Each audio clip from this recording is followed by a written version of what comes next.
আজকে আমি একটা আলু দিয়ে ডিম দিয়ে পেঁয়াজ আদা রসুন সব মানে আদা কুচি পেঁয়াজ কুচি লঙ্কা কুচি আর আপনার কী জানি বলে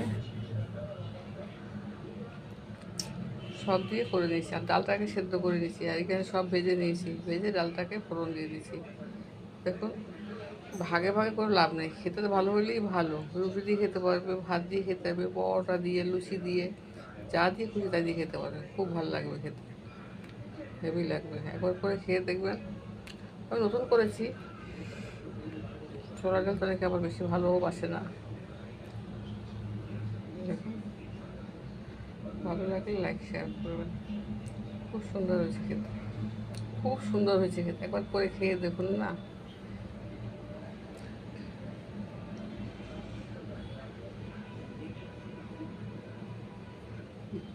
বিহারিরা করে এরকম।